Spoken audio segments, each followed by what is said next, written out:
Hi friends. ഇവിടെ പരസ്പര വിരുദ്ധമായ പലവരുടെയും മൊഴികളും അതുപോലെ തെളിവില്ലായ്മയെക്കുറിച്ചിട്ടും ഭാഗ്യലക്ഷ്മിയെ പൊളിച്ചടക്കലും ഇനി ഭാഗ്യലക്ഷ്മിയുടെ മുഖത്ത് ആസിഡ് ഒഴിക്കാൻ ഒരാൾ ഇറങ്ങിയിട്ടുണ്ട് കേട്ടോ, അതിനെക്കുറിച്ചിട്ടും അതുപോലെ മാധ്യമങ്ങൾ എന്തുകൊണ്ട് ഈ വിധി പകർപ്പെടുത്ത് വായിച്ചുകൊണ്ട് ചെയ്യുന്നില്ല അതിനെക്കുറിച്ചും ടി ബി മിനിയെക്കുറിച്ചും പറഞ്ഞ കുറെ പരാമർശങ്ങളെ കുറിച്ചിട്ടും അതുപോലെ ദിലീപിന്റെ പടത്തിന് ഇപ്പൊ ആർക്കും ടിക്കറ്റ് കിട്ടാനില്ല കേട്ടോ. അതിനെക്കുറിച്ചും ശ്രീജിത്ത് പണിക്കർ കുറെ കാര്യങ്ങൾ വിശദീകരിക്കുന്നത്. ഇതിനെക്കുറിച്ചൊക്കെ നമുക്ക് അതുപോലെ നമ്മുടെ കാവ്യയുടെ മൊഴിയും വന്നിട്ടുണ്ട് അതിജീവിതയെ കുറിച്ചിട്ട്. ഇതൊക്കെ ഡിസ്കഷൻ നടത്തണം. അതിനു മുന്നേ എൻ്റെ ചാനൽ ഒന്ന് സബ്സ്ക്രൈബ് ചെയ്യണം, ഷെയർ ചെയ്യണം, ലൈക്ക് ചെയ്യണം, ബെൽ ബട്ടൺ കൂടി അമർത്തിക്കോളൂ കേട്ടോ. എല്ലാവരും ഈ വീഡിയോ ഫുൾ ആയിട്ട് ഇരുന്ന് കാണുക. അത്ര നല്ല വീഡിയോ ആണ്. അപ്പൊ എന്റെ അനുമാനത്തിൽ പറയുന്നത് 2020 ഫിലിം കഴിഞ്ഞതിന് ശേഷമാണ് ദിലീപിനോട് ഇത്രയും ശത്രുത കൂടി വരാൻ കാരണം എന്നെനിക്ക് തോന്നുന്നുണ്ട്. പിന്നീട് ഒരുപാട് സിനിമാ മേഖല കൈയടക്കിയിട്ടാണല്ലോ ദിലീപ് വെച്ചത്. അപ്പോ ആ സിനിമയോട് കൂടിയിട്ട് ദിലീപിനെ ഭയങ്കര ഹാൻഡായി എന്ത് സിനിമാ ലോകത്തിൽ അല്ലേ. അപ്പൊ എനിക്ക് പറയാനുള്ളത് എത്രയും പെട്ടെന്ന് CBI കൊണ്ട് അന്വേഷിപ്പിക്കുക തന്നെ വേണം. അല്ലാതെ ഇങ്ങനെ ഈ ഭാഗ്യലക്ഷ്മി ടീംസും കൂടിയിട്ട് അവിടെ ഇവിടെ ഇരുന്ന് വെറുതെ വിധി തെറ്റാണ്, ദിലീപിനെ അറസ്റ്റ് ചെയ്യണം, ദിലീപിനെ തൂക്കിക്കൊല്ലണം എന്ന് പറഞ്ഞത് കൊണ്ടൊന്നും ശരിയായില്ല. ഒന്നല്ലെങ്കിൽ തെളിവുകൾ സംഘടിപ്പിക്കാൻ ഇവരെ ശ്രമിക്കണം അല്ലെ. കോടതി വെറുതെ വിട്ട ആളെ ശിക്ഷിക്കണം എന്ന് പറഞ്ഞിട്ടാണ് ഇവർ നടക്കുന്നത്. അല്ലാതെ നമ്മുടെ ഇരയ്ക്ക് നീതി കിട്ടണം എന്ന് വിചാരിച്ചുകൊണ്ടല്ല ഇവർ ഇറങ്ങിത്തിരിക്കുന്നത്. ഒരു ബാലചന്ദ്രന്റെ ഭാര്യയും കൂടി ഇറങ്ങിയിട്ടുണ്ട് ട്ടോ ഇപ്പൊ. ഇപ്പൊ ഭാഗ്യലക്ഷ്മി പറയുന്നത് ഫിലിം ഇൻഡസ്ട്രിയിൽ ഭാഗ്യലക്ഷ്മി മാത്രമാണ് അതിജീവിതയെ പ്രൊട്ടക്ട് ചെയ്യുന്നത് എന്നാണ്. അപ്പൊ മഞ്ജു വാര്യർ പ്രൊട്ടക്ട് ചെയ്യുന്നില്ലേ? പക്ഷെ ഭാഗ്യലക്ഷ്മി ചെയ്യുന്ന പോലെ തെരുവ് നാടകം കളിക്കുന്നില്ല എന്നായിരിക്കും ഭാഗ്യലക്ഷ്മി ഉദ്ദേശിക്കുന്നത്. ഭാഗ്യലക്ഷ്മി തെരുവിലൊക്കെ നിന്ന് പ്രസംഗിക്കാണല്ലോ, ഹൈപ്പ് കിട്ടാനാണ്. അല്ലാതെ ഇത്രയും നല്ല ഉയർന്നു നിൽക്കുന്ന ഒരു ടോപ്പിക്കാണിത്. അതിൽ പറഞ്ഞ നല്ല ഹൈപ്പ് കിട്ടും, എല്ലാവരും മൈക്ക് കൊണ്ട് മുന്നിലേക്ക് വന്നോളൂ. അല്ലെങ്കിൽ വേറെ ഏതെങ്കിലും ഒരു പെൺകുട്ടികളെ ബലാത്സംഗ കേസിനോ അല്ലെങ്കിൽ വേറെ ഏതെങ്കിലും സ്ത്രീകളുടെ കേസുകൾക്കോ അല്ലെങ്കിൽ പോലീസ് ഒരു സ്ത്രീനെ അടിച്ച കേസൊക്കെ ഉണ്ടായിട്ടുണ്ട്. ഇങ്ങനെയുള്ള കേസുകൾക്കൊന്നും ഭാഗ്യലക്ഷ്മി കണ്ടിട്ടേ ഇല്ല. ഇത് ഹൈപ്പ് കിട്ടുന്ന കേസായതുകൊണ്ട് ഭാഗ്യലക്ഷ്മി ഫ്രണ്ടിലുണ്ട് ട്ടോ. അപ്പൊ ഫിലിം ഇൻഡസ്ട്രിയിൽ ഭാഗ്യലക്ഷ്മി മാത്രമാണ് അതിജീവിതയെ പ്രൊട്ടക്ട് ചെയ്യുന്നുള്ളൂ, ബാക്കി ആരും ചെയ്യുന്നില്ല. അതുകൊണ്ടാണ് ഇന്നലെ ഒരാൾ വിളിച്ച് പൂരത്തെറി പറഞ്ഞത് എന്ന് പറയുന്നു. അപ്പോ അയാൾ വിളിച്ച് പറഞ്ഞത് ദിലീപേട്ടനെ ഇനി പറഞ്ഞു നടക്കുമോടി എന്ന് ചോദിച്ചു എന്നാണ് പറയുന്നത്. അപ്പൊ ഞാൻ ഇനിയും പറയും എന്ന് പറഞ്ഞപ്പോ അയാൾ കുറെ നേരം പൂരത്തെറി വിളിച്ചു എന്ന് പറയുന്നു. ഇനി നീ പറയുകയാണെങ്കിൽ നിന്റെ മുഖത്ത് ഞാൻ ആസിഡ് ഒഴിക്കും എന്ന് പറഞ്ഞു എന്ന് പറയുന്നു. ഒഴിക്കടാ, നീ വന്ന് ഒഴിക്കടാ എന്നും പറഞ്ഞ് ഭാഗ്യലക്ഷ്മി പറഞ്ഞു കൊണ്ടുപോവാ. പക്ഷെ എനിക്ക് തെറി പറയാൻ അറിയാഞ്ഞിട്ടല്ല ട്ടോ. വീട്ടിൽ ഒരുപാട് പണിക്കാരുണ്ടായിരുന്നു, അതുകൊണ്ട് ഞാൻ 16-17 സെക്കൻഡ് ഈ തെറി കേട്ടപ്പോ ഞാനത് ഓഫ് ആക്കി എന്നാണ് പറയുന്നത് ട്ടോ. ഇനി എനിക്ക് എന്ത് വന്നാലും ദിലീപാണ് ഇതിന്റെ കുറ്റക്കാരൻ എന്നും കൂടി പറയുന്നുണ്ട്. ഇനി ഈ പെണ്ണിനെ ദിലീപിന്റെ വിരോധികൾ ഈ പെണ്ണിനെ എന്ത് ചെയ്യും? എന്തെങ്കിലും ഒന്ന് ചെയ്താൽ അതും ദിലീപിന്റെ തലയ്ക്കാവും. ഈ ആളിന് ജീവിതകാലം മുഴുവൻ ഇങ്ങനെ അനുഭവിക്കണം. ദിലീപ് ആത്മഹത്യ ചെയ്യുന്നതായിരിക്കും ഏറ്റവും നല്ലത്. അല്ലാതെ എന്ത് ചെയ്യാനാണ്? ഇങ്ങനെ ഒരാളെ വലിച്ചു കീറുകയാണെങ്കിൽ എന്ത് ചെയ്യാം? ക്രൂശിക്കുക. യേശുക്രിസ്തുവിനെയൊക്കെ തൂക്കിലേറ്റിയപ്പോൾ നമ്മള് കുരിശിലേറ്റിയില്ലേ? അതേപോലെയാണ് ഇപ്പൊ ദിലീപിനെ ചെയ്തുകൊണ്ടിരിക്കുന്നത്. അപ്പൊ സ്വയം മരിക്കുക തന്നെ നിവൃത്തിയുള്ളൂ. ആരെന്ത് പറഞ്ഞിട്ടും ഈ ഭാഗ്യലക്ഷ്മി കൂട്ടരും എന്താ പറയാ, അത്രയും അധപ്പതിച്ച വർത്തമാനങ്ങൾ പറഞ്ഞുകൊണ്ടാണ് നടക്കുന്നത്. ഇത് അതിജീവിതയ്ക്ക് പറ്റിയ അതിജീവിത പോലും ഇത് പറയുന്നില്ല. ഇനിയിപ്പോ മഞ്ജു വാര്യർ ഇത്രയും ദേഷ്യമുള്ളതാണ് മഞ്ജു വാര്യർക്ക് ദിലീപിനെ. മഞ്ജു വാര്യർ നടന്ന് പറഞ്ഞില്ലേ, ഈ ഭാഗ്യലക്ഷ്മിക്ക് എന്താ അത്ര ചൊരുക്കുന്നത് എനിക്ക് അറിയുന്നില്ല. ഉം. ഇനി ഈ ഭാഗ്യലക്ഷ്മി എന്തെങ്കിലും ആരെങ്കിലും എന്തെങ്കിലും ചെയ്യാതിരിക്കില്ല. എന്താ ഉറപ്പായി കഴിഞ്ഞു. ഇങ്ങനെ ദിലീപിനോട് ദേഷ്യമുള്ള ആൾക്കാരെ അവരെന്ത് ചെയ്യും? അവര് ചെയ്തിട്ട് ദിലീപ് ചെയ്തു എന്ന് പറയും. അപ്പൊ ഇതൊക്കെയാണ് നടക്കാൻ പോകുന്നത്. ഇനിയിപ്പോ ഈ തെറി പറഞ്ഞ ആളും ഇതിന്റെ ഒരു നാടകത്തിന്റെ ഭാഗമാണെങ്കിലോ? ഇവരൊക്കെ സിനിമാ ഫീൽഡിലുള്ളവരല്ലേ. ഇവര് നാടകം കളിച്ചിട്ട് വേറൊരു കഥ, ഇപ്പൊ ലാലിന്റെ സിനിമയിൽ തന്നെ നമ്മൾ കണ്ടിട്ടുണ്ട് ല്ലേ. ഒരുപാട് കഥയ്ക്കുള്ളിൽ വേറൊരു കഥ, ആ ചതിക്കാത്ത ശന്തൂലൊക്കെ കഥയ്ക്കുള്ളിൽ വേറൊരു കഥ കൊണ്ടുവന്ന് നമ്മളെ വിശ്വസിപ്പിക്കാൻ നോക്കിയിട്ടുണ്ട്. അപ്പൊ ഇങ്ങനെയൊക്കെ ഇവര് ഉണ്ടാക്കുന്നതാണെന്ന് ആര് കണ്ടു? നമുക്ക് ആർക്കും പറയാൻ പറ്റില്ല. മഞ്ജു വാര്യർക്ക് ഏറ്റവും ദേഷ്യം ദിലീപിനുണ്ടാവും. എന്നുവെച്ചാ അത് സ്വാഭാവികം. അവർ തമ്മിൽ അങ്ങനെയാണ്. അതുകൊണ്ട് സ്വാഭാവികം. അത് പക്ഷെ നമുക്ക് ദേഷ്യമുണ്ടോ? ഇല്ല. നമുക്ക് അവർ രണ്ടുപേരെ ന്യായം കേട്ടുകൊണ്ട് നമുക്ക് ഇരിക്കാനേ പറ്റുള്ളൂ. ന്യായം എന്താണെന്ന് പറയാം എന്ന് മാത്രം. അല്ലാതെ നമുക്ക് തീർത്താ തരാത്ത പകയൊന്നുമില്ല. മഞ്ജു അനുഭവിച്ചിട്ടുണ്ടെങ്കിൽ മഞ്ജുവിനുണ്ടാവും. ദിലീപ് അനുഭവിച്ചാൽ ദിലീപിനുണ്ടാവും. അല്ലേ? തീർത്താ തരാത്ത പകയൊക്കെ. ഇനി ഈ വിളിച്ച ഞരമ്പൻ ചിലപ്പോൾ ഇവരുടെ ഭാഗത്ത് നിന്നിട്ടാണോ അതോ ദിലീപ് ഇറക്കിയതാണോ അതോ പുറത്തുനിന്നാണോ? ദിലീപ് എന്തായാലും ഇറക്കൂല. കാരണം ഇത്രയും ക്രൂഷ്യൽ ആയിട്ടുള്ള മൊമെന്റിൽ നിൽക്കുന്ന സമയത്ത് ദിലീപ് ഒരു ഞരമ്പിനെ ഇറക്കൂ? എനിക്ക് തോന്നുന്നില്ല. ഇനി വേറെ ഒരു അന്തം ഫാൻ ആണെങ്കിലോ, ദിലീപിന്റെ ഒരു അന്തം ഫാൻ ആണെങ്കിലോ ഇത് അങ്ങനെയും ഉണ്ടാവും. ഇനി ഇത് ദിലീപ് കൊടുത്ത കൊട്ടേഷനാണ്, പൈസയുടെ തള്ളിച്ചയാണ് എന്നൊക്കെയാണ് ഈ സ്ത്രീ പറഞ്ഞുണ്ടാക്കുന്നത്. ഈ സ്ത്രീയെ ഫുള്ള് മാധ്യമങ്ങൾ പൊതിഞ്ഞുകൊണ്ടിരിക്കുന്നത് തന്നെയാണ് ഈ സ്ത്രീയുടെ ആവശ്യം. ഇനി ഒരു പുതിയ പോസ്റ്റ് ഇട്ടിട്ടുണ്ട് കേട്ടോ ഭാഗ്യലക്ഷ്മി, എന്താ നോക്കാം.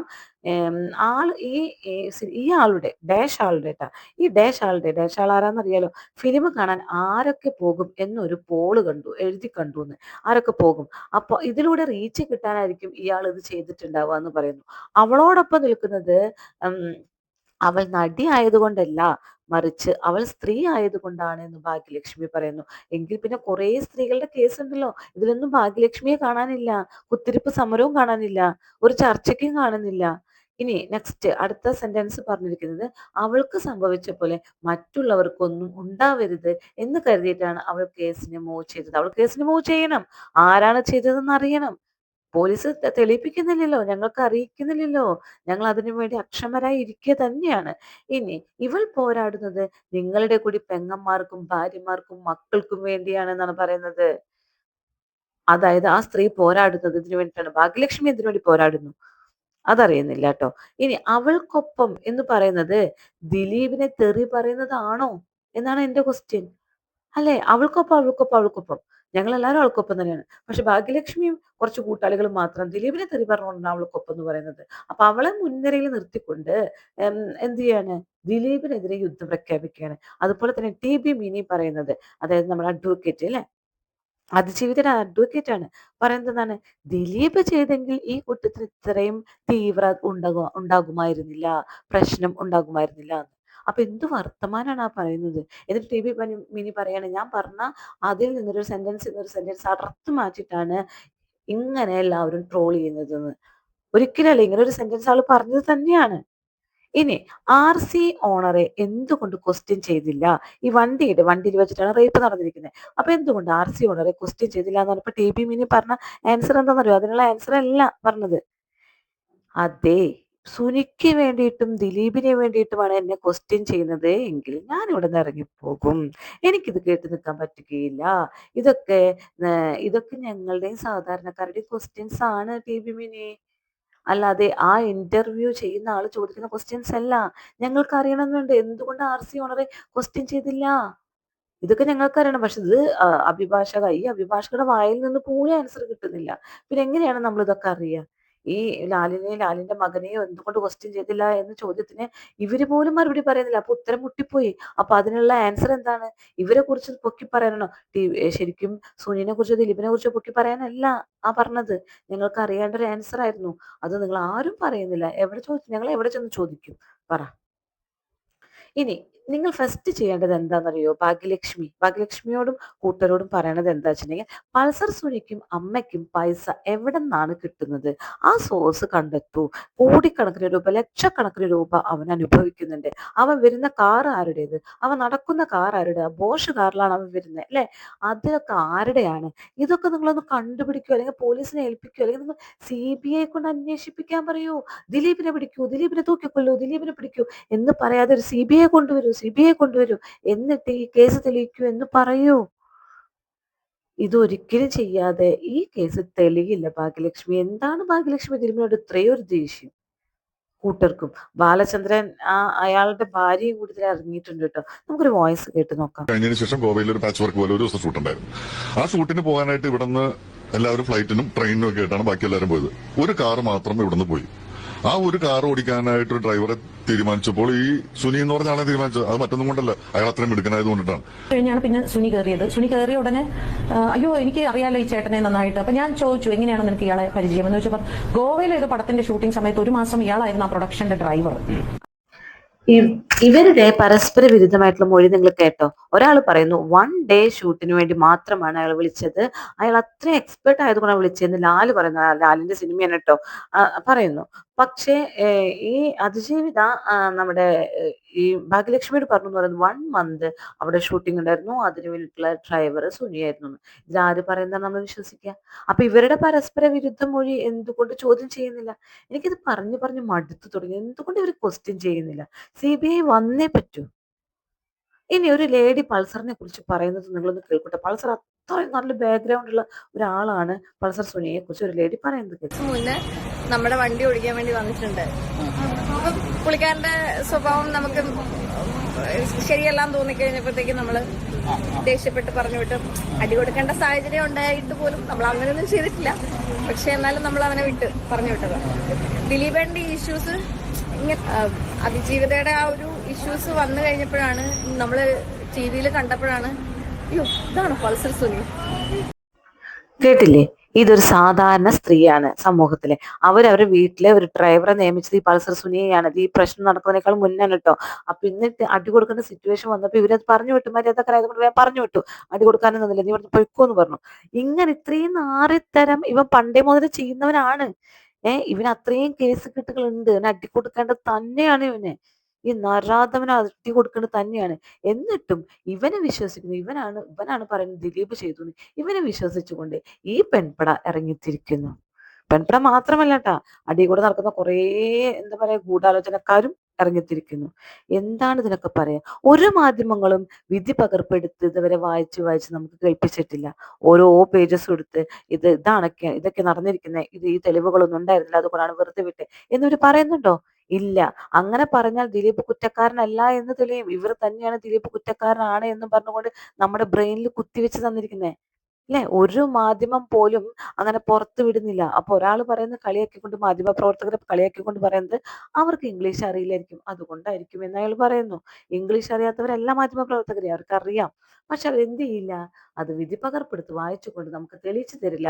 ദിലീപ് കുറ്റക്കാരനല്ല എന്ന് തെളിയിച്ചു തരില്ല. പോലീസ് ഒരു തെളിവും കണ്ടെത്തിയിട്ടില്ലെന്ന് അവർ തെളിയിക്കില്ല. കാരണം എന്താണ്? അവരാണ് 8 വർഷം ദിലീപിനെ വിറ്റ് തിന്നവര്. വലിച്ചിട്ട് ഈ കീറി മുറിച്ച് തിന്നവര്. ഇനി അവര് ആ തിന്നത് മുഴുവൻ ഛർദ്ദിക്കാൻ നിൽക്കും? ഒരിക്കലുമില്ല. അവരത് മുഴുവൻ അവരുടെ പെൻഡിങ്ങിലാക്കി ക്യാഷ് ആക്കി മാറ്റി. ഇനി അതല്ല എന്ന് പറഞ്ഞിട്ട് അവർക്ക് ചെയ്യാൻ പറ്റും? അവരുടെ ക്രെഡിബിലിറ്റി പോകും എന്ന് വിചാരിച്ചുകൊണ്ടായിരിക്കും അവർ ചെയ്യാത്തത്. അല്ലേ? നിങ്ങൾക്കതല്ലേ തോന്നുന്നത്? ഇതേപോലെ തന്നെ അവര് നാദിർഷ് 30,000 രൂപ കൊടുത്തു എന്ന് വായ്മൊഴിയായി പറഞ്ഞിട്ട് പോലീസുകാർക്കൊന്നല്ലെങ്കിൽ നിയമം അറിയില്ലേ? അവര് വിചാരിക്കുന്നില്ലേ ഇങ്ങനെ വായ്മൊഴിയായി പറഞ്ഞാൽ നമ്മുടെ കോടതി വില പോകില്ല? നമ്മൾ ഒരുപാട് സിനിമകൾ കണ്ട് നമുക്ക് പോലും അറിയുന്നുണ്ട്. ഇല്ലേ? എന്നിട്ട് വായ്മൊഴിയായി പോയിട്ട് ഇവര് രേഖപ്പെടുത്തിയിരിക്കുകയാണ് 30,000 രൂപ കൊടുത്തു എന്നത്. ഒരു തെളിവുമില്ല, തെളിയിച്ചിട്ടുമില്ല. തെളിയിച്ചാലല്ലേ ഇത് വായ്മൊഴിയല്ല, ഇത് തെളിവ് മുഖാന്തരം പിടിക്കാൻ പറ്റുള്ളൂ. ഒരു കാര്യം ഇവര് തെളിയിക്കുന്നില്ല. ഇനി വേറൊരു രസകരമായ ന്യൂസ് എന്താ വെച്ചാൽ ദിലീപിന്റെ പടത്തിന് ഇപ്പൊ ടിക്കറ്റ് കിട്ടാനില്ല എന്നാ പറയുന്നത്. ഇവരിങ്ങനെ ദിലീപിന്റെ സിനിമ നിരോധിക്കണം എന്ന് പറയും തോറും ദിലീപിന്റെ സിനിമ അപ്പുറത്ത് കയറിക്കൊണ്ടിരിക്കുകയാണ്. ഇവര് തന്നെയാണ് പ്രൊമോട്ട് ചെയ്തുകൊണ്ടിരിക്കുന്നത്. അതിശക്തമായിട്ടാണ് നിരോധിക്കാൻ ആഹ്വാനം ചെയ്യുന്നവര്. ഫിലിം വിജയിക്കുകയാണ് എന്ന് കാണുമ്പോൾ അപ്പൊ അപ്പൊ തന്നെ ഫിലിമിനെ റേറ്റിംഗ് കൂട്ടിക്കൊണ്ടിരിക്കുക. ഒരു പബ്ലിക് റെസ്പോണ്ട് നമുക്ക് കേൾക്കാട്ടോ. ദിലീപേട്ടനെ ബഹിഷ്കരിച്ച പടത്തിന് പോസ്റ്റർ അടിച്ചത്, പക്ഷെ തിയേറ്ററിൽ ടിക്കറ്റ് കിട്ടാനില്ല. ഞാൻ വേച്ച ഫ്രണ്ടിലാണ് ടിക്കറ്റ് എടുത്തേക്കണേ, എന്റെ ഫ്രണ്ട്സും. ദിലീപേട്ടന്റെ ഏതെങ്കിലും പടം ഞാൻ ഒഴിവായിട്ടുണ്ടാ? അത് അന്നെന്താ കയ്യാ, ഞാൻ കടിക്കില്ല. വേണ്ട. അയ്യോ, ഇതിന് മുമ്പ് വേറെ പെൺപിള്ളേരൊക്കെ വന്നിട്ടുണ്ടായിരുന്നല്ലോ, അവർക്ക് വേണ്ടി ഇതേപോലെ സംസാരിച്ചിട്ടുണ്ടല്ലോ. ഈ പറഞ്ഞ സ്ത്രീകളൊന്നും കുഞ്ഞുങ്ങൾക്ക് വേണ്ടി സംസാരിക്കാണ്ടില്ലല്ലോ. ഇത് നടിയായതുകൊണ്ടാ? എത്ര കഥകള്? ഇത് മാത്രമോ കഥ? ഇവർക്ക് മാത്രമേ ഫീലിങ്സ് ഉള്ളൂ? ബാക്കിയുള്ള പെൺപിള്ളേർക്ക് ആയിരിക്കും ഫീലിങ്സ് ഇല്ലേ? എത്ര പെൺപിള്ളേരുണ്ട് ഇവിടെ എത്ര ചൈൽഡ് അബ്യൂസ് ഉണ്ട് ഈ പെൺപിള്ളേർക്ക്? പിന്നെ അതിനുശേഷം ഈ പെൺപിള്ളേരെ കോസ്റ്റ്യൂം ചെയ്തിട്ട് അത് വീഡിയോ റെക്കോർഡ് ചെയ്തിട്ട് വിൽക്കുന്ന എത്ര പേരുണ്ട്? എത്ര നിയമപാലകരുണ്ട്? ഞാൻ അനുഭവസ്ഥയാ. ഞാൻ പബ്ലിക്കിൽ പറഞ്ഞല്ലോ, ഒരു വീഡിയോ ഇപ്പോഴും പബ്ലിക്കിൽ ഇറങ്ങിയിട്ടില്ലല്ലോ. ഞാൻ എന്റെ അനുഭവം പറഞ്ഞിട്ടുണ്ടല്ലോ, തുറന്നു പറഞ്ഞിട്ടുണ്ടല്ലോ. നിങ്ങളടുത്തൊന്നും പറയാത്തൊരു കാര്യം പറഞ്ഞിട്ടുണ്ടല്ലോ. ഇങ്ങനെ ഒരു മാഫിയ ഇവിടെ ഉണ്ടെന്നുള്ള പറഞ്ഞിട്ടുണ്ടല്ലോ. ഇങ്ങനെ പീഡിപ്പിക്കപ്പെടുന്ന പെൺകുട്ടികളുടെ വോയിസ് റെക്കോർഡ് എടുത്ത് വിൽക്കുന്ന ഇതുണ്ടെന്ന് പറഞ്ഞിട്ടുണ്ടല്ലോ. ഇതിനെതിരെ ഒന്നും ആരും ഒന്നും പറയാത്ത എന്തേ? ദിലീപിന്റെ ശത്രുക്കൾ ഒന്നായി നിന്നുകൊണ്ട് കള്ളം മെനഞ്ഞുകൊണ്ട് ഇയാൾക്ക് എതിരായിട്ട് അടിക്കുകയാണ്. എന്തിനു വേണ്ടിയിട്ട്? ഒരാളെ 1, 2, 3 വട്ടം അടിച്ചാൽ തന്നെ അവർക്ക് മതിയായിട്ടില്ലേ? ഇങ്ങനെ കിടന്ന് ഇപ്പോഴും കിടന്ന് അടിച്ചുകൊണ്ടിരിക്കുന്നു. ഭാഗ്യലക്ഷ്മി പറയാണ് അയാളെ ജനപ്രിയ നായകനാക്കാൻ ഇനി ആരും നോക്കണ്ട. അയാളുടെ മാർക്കറ്റ് ഇടിഞ്ഞു, താഴേക്ക് ഇടിഞ്ഞു. ഇനി ജനപ്രിയ നായകനാക്കാൻ നോക്കണ്ട എന്ന് ജനങ്ങൾ വിചാരിച്ച ജനപ്രിയ നായകനാക്കാനൊക്കെ ഒരു നിമിഷം മതി. ഭാഗ്യലക്ഷ്മി ഇടിഞ്ഞു എന്ന് പറഞ്ഞ് മാർക്കറ്റ് ഇല്ല. ഇനി വോയിസ് ഒന്നും ആർക്കും വേണ്ട. ഇപ്പോഴത്തെ പിള്ളേർക്കൊന്നും ഭാഗ്യലക്ഷ്മിയുടെ വോയിസ് വേണ്ട. ഇപ്പോഴത്തെ പിള്ളേർക്ക് സ്വന്തമായിട്ടുള്ള വോയിസ്, എത്ര പൊട്ടയാണെങ്കിലും നല്ലതാണെങ്കിലും സ്വന്തമായി വോയിസ് കൊടുക്കുന്നവരാണ്. ഇപ്പൊ അത് കിട്ടാനില്ലാണ്ടായപ്പോ ഇങ്ങനെ ഓരോ കാര്യങ്ങളും പറഞ്ഞ് നടക്കുകയാണ് അല്ലേ? ഇപ്പൊ കാവ്യയുടെ മൊഴി പുറത്തു വന്നിട്ടുണ്ട് കേട്ടോ. എന്താണ് കാവ്യ പറയുന്നത് വെച്ചാൽ, താൻ അവരുടെ വിവാഹ ബന്ധം തകരാൻ കാരണമല്ല, ഒരിക്കലുമല്ല എന്ന് പറയുന്നത്. ദിലീപും അതിജീവിതയും തമ്മിൽ ഒരു വൈരാഗ്യവും ഉള്ളതായി എനിക്കറിവില്ല. അങ്ങനെ ഒരു വൈരാഗ്യമേ ഇല്ല. പിന്നെ ഞാന് നമ്പർ മാറ്റിയിട്ടില്ല ആ സമയങ്ങളിൽ. അഥവാ വല്ലപ്പോഴേക്കും നമ്പർ മാറ്റിയിട്ടുണ്ടെങ്കിൽ ആ നമ്പർ, ഞാനൊരു ആക്ട്രസ് ആണ്. അപ്പൊ ഈ നമ്പർ ഇടക്കിടക്ക് മാറ്റിയില്ലെങ്കിൽ അതെനിക്ക് ദോഷം ചെയ്യും. അതുകൊണ്ടാണ് പലരും അങ്ങനെ വിളിച്ചുകൊണ്ടേയിരിക്കും അല്ലെ. ഇനി ദിലീപായിട്ട് ഒരു സുഹൃത്തിനേക്കാൾ അപ്പുറം എനിക്ക് ചെറിയൊരു ബന്ധം ഉണ്ടായിരുന്നു എന്ന് അവിടെ കാവ്യ പറയുന്നുണ്ട് കേട്ടോ. പിന്നെ അതിജീവിതയ്ക്ക് ബന്ധം, ഇവരുടെ ബന്ധം, അതായത് ദിലീപും മഞ്ജുവാറുമായിട്ടുള്ള ബന്ധം തകർക്കുന്നതിൽ പങ്കുണ്ടെന്ന് ഞാൻ വിശ്വസിക്കുന്നില്ല. കാരണം അങ്ങനെ ഒരു ബന്ധം അവർക്കില്ല. പിന്നെ ഞാനും ദിലീപേട്ടനും ബാത്റൂമിൽ പോയിട്ട് എന്തൊക്കെ വൃത്തികേട് ചെയ്തു എന്ന് പറയുന്നു. അതൊരിക്കലും ഞങ്ങൾ അങ്ങനെ ചെയ്തിട്ടില്ല എന്ന് പറയുന്നത്. പിന്നെ ഞങ്ങൾ സ്റ്റേജ് ഷോയ്ക്കൊക്കെ പോകുന്ന സമയത്ത് ഭാമയ്ക്കും അതിജീവിതയ്ക്കും ഒപ്പമാണ് ഞാൻ ഉറങ്ങിയിരുന്നത്. എൻ്റെ ഫ്രണ്ട്സ് ആയിരുന്നു അവരെന്ന് പറയുന്നു. ഇനി ദിലീപേട്ടൻ വരാറുണ്ട് റൂമിലേക്ക്. എന്തുകൊണ്ടാന്ന് വെച്ചാൽ ഷോ പ്ലാൻ ചെയ്യുന്ന ആളാണ് ദിലീപേട്ടൻ. ക്യാപ്റ്റൻ ആണ് ദിലീപേട്ടൻ ആ ഷോയുടെ. അപ്പോൾ മുറിയിൽ വന്ന് ഷോനെ പിറ്റേ ദിവസത്തെ പ്ലാനുകളൊക്കെ ചെയ്യാൻ വേണ്ടി ഞങ്ങളുടെ റൂമിൽ വരാറുണ്ട്. അപ്പൊ ഞാൻ ഒറ്റയ്ക്കല്ല, ഈ പറയുന്ന അതിജീവിതയും ഭാമയും ഒക്കെയുണ്ട്. പിന്നെ ഞാൻ ഒറ്റയ്ക്കല്ല, ഞാൻ ഒരു ഷോയ്ക്ക് പോകല, എൻ്റെ അമ്മയും അച്ഛനും എൻ്റെ ഒപ്പം ഉണ്ടാകും എന്ന് പറയുന്നുണ്ട്. പിന്നെ ഇങ്ങനെ ഞാൻ അയച്ച മെസ്സേജിനെ കുറിച്ചിട്ട്, വൃത്തികെട്ട മെസ്സേജസ് മഞ്ജു പിടിച്ചു എന്ന് പറയുന്നു. ആ മെസ്സേജസിനെ കുറിച്ച് എനിക്ക് ഓർമ്മയില്ല. കോൾസിനെ കുറിച്ചും എനിക്ക് ഓർമ്മയില്ല. മഞ്ജു ഏത് മെസ്സേജാണ്, എന്ത് മെസ്സേജാണ് പിടിച്ചതെന്ന് ഓർമ്മയില്ല എന്ന് പറയുന്നു. പിന്നെ വിദേശ ഷോയിൽ വെച്ച് ദിലീപായിട്ട് ഞാൻ അത്ര വലിയ ബന്ധമൊന്നും പുലർത്തില്ല. ദിലീപ് ഞങ്ങളെ ഷോയ്ക്ക് വേണ്ടിയിട്ട് കാസ്റ്റ് ചെയ്തു, ഉറപ്പന്നെ. പക്ഷേ ദിലീപ് അതിന് വേണ്ടിയിട്ടുള്ള കാര്യങ്ങൾ ഡിസ്കഷൻ നടത്താൻ വേണ്ടി റൂമിലേക്ക് വരാറുണ്ട് എന്ന് പറയുന്നു. പിന്നെ മഞ്ജുവും കൂട്ടുകാരും തന്നെ കാണാൻ വന്നു എന്ന് പറയുന്നത് ശുദ്ധ മണ്ടത്തരമാണ്. പിന്നെ 710 കോൾസ് ദിലീപും കാവ്യയും തമ്മിൽ ചെയ്തു എന്ന് പറയുന്നു. അതെന്താണെന്ന് ചോദിച്ചപ്പോൾ പറഞ്ഞത്, ആ സമയത്ത് ഈ കോളുകൾ ചെയ്യുന്ന സമയം ശരിയാണ് കേട്ടോ. ആ ടൈമുകളിൽ ഇവര് 2016-17 കാലഘട്ടമൊക്കെ തോന്നുന്നു, 16-15 കാലഘട്ടം. ആ കാലഘട്ടത്തിൽ ഞങ്ങളുടെ വിവാഹ നിശ്ചയം കഴിഞ്ഞിരുന്നു. അപ്പോൾ ഞങ്ങൾ സംസാരിക്കുന്നതാണ് എന്ന് പറയുന്നു. പിന്നെ നമ്മുടെ ദിലീപേട്ടനെ മുത്തേ കരളേ ദിലീപേട്ട എന്നൊക്കെ വിളിച്ചുകൊണ്ടാണ് കേട്ടോ ആരാധകരെ വരവേൽക്കുന്നത്. നിങ്ങൾ അതൊന്ന് കേട്ട് നോക്കണം. ആരാധകരുടെ വോയിസ് ഒന്ന് കേൾപ്പിക്കും.